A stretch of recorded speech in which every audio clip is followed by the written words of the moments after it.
SRPF भोजन सेवक SRPF सफाईगार भरती 2025 तर्फा जेव्हापासून 2022ला जे विद्यार्थी मित्रांनो हे एसआरपीएफ भोजन सेवक आणि एसआरपीएफ सफाईगारची भरती आली होती आणि तेव्हापासून जे हे भरती अजूनही या ठिकाणी आली नाही आहे आणि भले या भरतीचा शासन निर्णय या ठिकाणी आला आहे ज्यामध्ये सफाईगारच्या जागा रिक्त आहेत त्याचबरोबर भोजन सेवकच्या जागा या ठिकाणी रिक्त आहे आणि जेव्हा सुद्धा शासन निर्णय येत असते जागा रिक्त असते तर नक्की जे विद्यार्थी मित्रांनो येणाऱ्या दिवसामध्ये भरती त्या ठिकाणी येत असते लक्षात ठेवा। आणि एसआरपीएफ भोजन सेवक एसआरपीएफ सफाईगार भरतीमध्ये शिक्षण फक्त 7वी पास लागते।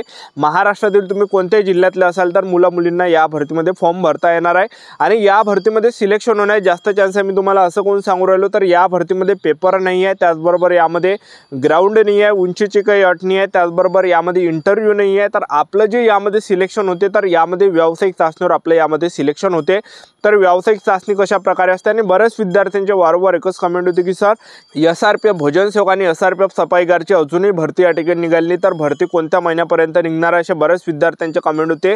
तर मी तुम्हाला याबद्दलच आपण बोलणार आहे की ही भरती या ठिकाणी कधीपर्यंत येऊ शकते। तर आजचा व्हिडिओ खूप महत्त्वाचा होणार आहे, व्हिडिओ शेवटपर्यंत बघा आणि व्हिडिओला आताच लाईक करा। नमस्कार विद्यार्थी मित्रांनो, माझी नोकरी कॉर्नर यूट्यूब चॅनलवर मी गोपाल आणखळे तुमचं सर्वांचं सहर्ष स्वागत करतो। तर मित्रांनो व्हिडिओचा थंबनेल बघून तुमच्या लक्षात आलं असेल की आपला व्हिडिओ कोणत्या टॉपिकवर होणार आहे। व्हिडिओ सुरू करण्याच्या आधी आपल्या यूट्यूब चॅनलला सबस्क्राइब करा जेणेकरून प्रत्येक भरतीची अपडेट तुमच्यापर्यंत सर्वात आधी पोहोचेल। जास्त करून एसआरपीएफ भोजन सेवक एसआरपीएफ सफाईगार भरतीच्या रिलेटेड जास्त व्हिडिओ आपल्या चॅनलवर अपलोड करत असतो। 10वी 12वी पास भरतीच्या रिलेटेड जास्त व्हिडिओ आपल्या चॅनलवर अपलोड करत असतो। व्हिडिओ सुरू करण्याच्या अगोदर सर्वांना एक रिक्वेस्ट आहे की तुम्ही आपला व्हिडिओ कोणत्या जिल्ह्यातून पाहून राहिले तुमच्या जिल्ह्याचं नाव नक्की कमेंट बॉक्समध्ये सांगा जेणेकरून मला सुद्धा अंदाज लागणार आहे की आपला व्हिडिओ कोणकोणत्या जिल्ह्यापर्यंत या ठिकाणी पोहोचत आहे। तर एसआरपीएफ भोजन सेवक एसआरपीएफ सफाईगार भरतीबद्दल मी तुम्हाला पात्रता सांगून देतो।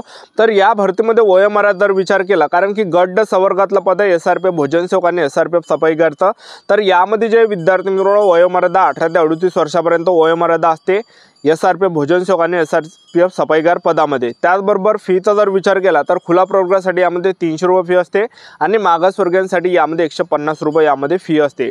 आणि तुमचं जर सिलेक्शन झालं एसआरपीएफ भोजन सेवक एसआरपीएफ सफाईगार भरतीमध्ये तर तुम्हाला पगार 15,000 ते 47,600 पर्यंत भेटणार आहे कारण की गट संवर्गातलं हे पद आहे, लक्षात ठेवा, ठीक आहे।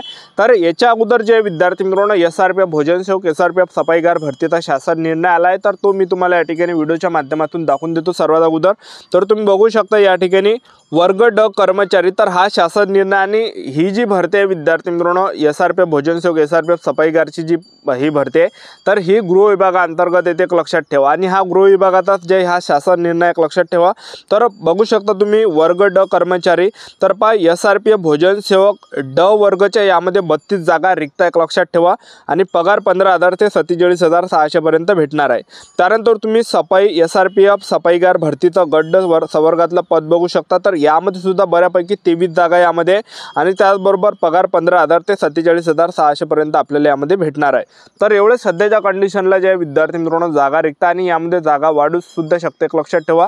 आणि हे जेव्हा सुद्धा एसआरपीएफ जेव्हा 2022ला एसआरपीएफ भोजन सेवक एसआरपीएफ सफाईगारची जेव्हा भरती आली होती तर त्यावेळेस जे विद्यार्थी मित्रांनो प्रत्येक गट क्रमांकामध्ये हे भरती या ठिकाणी आली होती, प्रत्येक गट क्रमांकामध्ये जागा होत्या एसआरपीएफ भोजन सेवकच्या एसआरपीएफ सफाईगारच्या। तर कोणकोणते असे गट क्रमांक होते त्या ठिकाणी सफाईगारचे जागा होत्या, त्याचबरोबर भोजन सेवकच्या जागा होत्या आणि कोणकोणते गट असे होते की त्या ठिकाणी सफाईगारची जागा नव्हती तर भोजन सेवकची होती, भोजन सेवकची होती तर सफाईगारची नव्हती। तर अशा काही त्या ठिकाणी जागा होत्या, लक्षात ठेवा।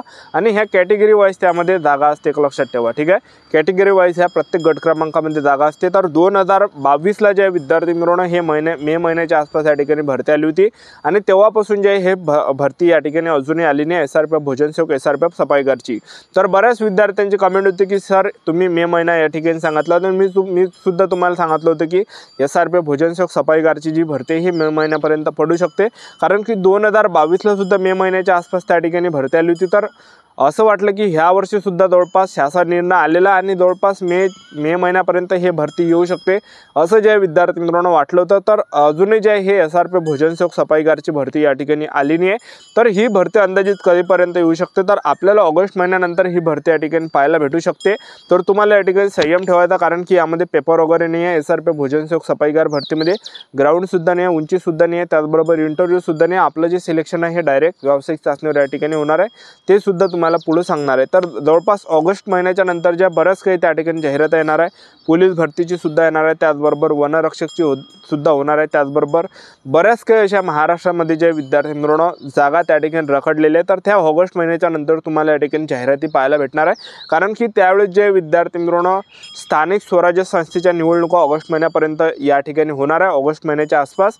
आणि ह्या निवडणुकीच्या अगोदर जे विद्यार्थी मित्रांनो या ठिकाणी जाहिरात या ठिकाणी पडू शकते। तर तुम्हाला जे या भरतीची माहिती असली पाहिजे, जेणेकरून ज्या पण विद्यार्थ्यांनी या भरतीमध्ये सिलेक्शन घ्यायचं असेल तर तुम्हाला हे समजलं पाहिजे की यामध्ये सिलेक्शन कशा प्रकारे यामध्ये होते। तर ते मी तुम्हाला सांगून देतो। जेव्हा SRPF भोजन सेवक सफाईगारची 2022 ला भरती आली होती मे महिन्याच्या आसपास, तर मुलांना त्या ठिकाणी जे विद्यार्थी मित्रांनो बोलावलं होतं व्यावसायिक चाचणीवर। कारण की या भरतीमध्ये सिलेक्शन प्रोसेस जर पाहिलं तर या भरतीमध्ये पेपर लेखी परीक्षा नाही आहे, ग्राउंड नाही, इंटरव्ह्यू नाही, उंचीची काही अट नाही आहे, तर डायरेक्ट व्यावसायिक चाचणीवर सिलेक्शन होते।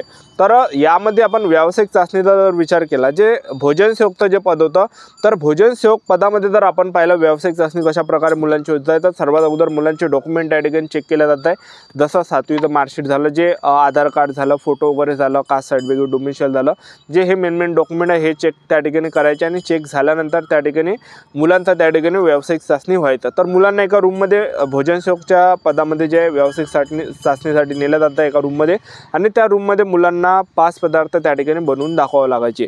तर 5 पदार्थ कोणकोणते बनवायला लावायचे, तर पोळ्या झालं, पोळ्या जर बनवल्या त्याच्यासाठी 20 मार्क, त्याचबरोबर पोहे बनवले तर पोहेसाठी 20 मार्क, झाले किती 40। त्याचबरोबर शिरा बनवायला लावायचे त्या 20 मार्कासाठी, तर झाले किती 60। त्याचबरोबर मिक्स भाजी आपल्याला त्या ठिकाणी बनवायला लावायचे, त्याच्यासाठी 20 मार्क, तर झाले 80। त्याचबरोबर दाल तडका त्यांना बनवायला लावता 20 मार्कासाठी, तर झाले किती 100। तर अशा प्रकारे 100 मार्काची व्यावसायिक चाचणी असायची। ज्यांनी सुद्धा चांगल्या पद्धतीने चांगला स्वयंपाक त्या ठिकाणी बनवला तर त्यांना जास्त मार्क द्यायचे, आणि ज्यांना जास्त मार्क्स होते त्या विद्यार्थ्यांचं सिलेक्शन सुद्धा झालं। तर भरपूर मुलांचं 2022च्या भोजन सेवक भरतीमध्ये सिलेक्शन झालेलं आहे। तर ज्या पण विद्यार्थ्यांचं सिलेक्शन झाले असेल किंवा ज्या विद्यार्थ्यांनी भरती दिली आहे तर त्यांना तुम्ही या ठिकाणी विचारता, ठीक आहे। त्याचबरोबर आपण यामध्ये महिला उमेदवारांचं सिलेक्शन होण्यास जास्त चान्स आहे। मी तुम्हाला असं कोण सांगू राहिलो, तर महिला उमेदवारांना कोणती पण महिला उमेदवार पहा तुम्ही, तर त्यांना जे स्वयंपाक बनवता येते, पोळी झालं, भाजी सर्वच। आणि जेव्हा ही भरती होती तर तेव्हा जे एका गट क्रमांकावर 500-500 पोरं यायचे, पण महिला उमेदवार फक्त 1 ते 2 यायचे। तर जास्त चान्स आहे महिला उमेदवारांचं सिलेक्शन व्हायचे। आपण सफाईगार भरतीमध्ये जर आपण व्यावसायिक चाचणी पाहिलं तर सफाईगार पदामध्ये जी व्यावसायिक चाचणी व्हायची, तर मुलांना एका रूममध्ये त्या ठिकाणी नेलं जायचं, आणि ते सुद्धा 100 मार्काची व्यावसायिक चाचणी होती सफाईगार पदामध्ये। तर मुलांना त्या ठिकाणी पहिले डॉक्युमेंट त्या ठिकाणी व्हेरिफिकेशन व्हायचे, डॉक्युमेंट घेतले जातात, पहिले पाहिले जातात, फक्त नाव वगैरेच ते पाहायचं, आधार कार्डचं नाव झालं, 10वीचं मार्कशीट झालं, 7वीचं मार्कशीट झालं, कास्ट सर्टिफिकेट, डोमिसाइल, तर हे फक्त ते नाव पाहायचे की हे ह्या सायका बरोबर हा फोटो वगैरे, ठीक आहे। तर एवढे डॉक्युमेंट चेक केल्यानंतर सफाईगार पदामध्ये मुलांना एका रूममध्ये नेलं जायचं, आणि त्या रूममध्ये त्यांना जे विद्यार्थी मित्रांनो साफसफाई करून दाखवावी लावायची, त्याच्यासाठी 30 मार्क असायचे। त्याचबरोबर जे शौचालय त्या ठिकाणी मुलांना साफसफाई करायला लावायची, त्याचे 35 मार्क। त्याचबरोबर बाथरूमची साफसफाई, तर याचे बाथरूमची साफसफाईसाठी 35 मार्क। तर असं टोटल 100 मार्काचं त्या ठिकाणी व्यावसायिक चाचणी व्हायची। ज्यांनी सुद्धा नीटनेटकेपणाने स्वच्छता या ठिकाणी केली, साफसफाई केली, तर त्यांना जास्त मार्क द्यायचे आणि त्यांचं सिलेक्शन या ठिकाणी व्हायचं। अशी प्रोसेस आहे संपूर्ण SRPF भोजन सेवक सफाईगार भरती। तर चॅनल सबस्क्राईब करून ठेवा, वेळोवेळी अपडेट देत राहणार आहे। आजच्यासाठी थांबतो, भेटा नेक्स्ट व्हिडिओमध्ये। जय हिंद, जय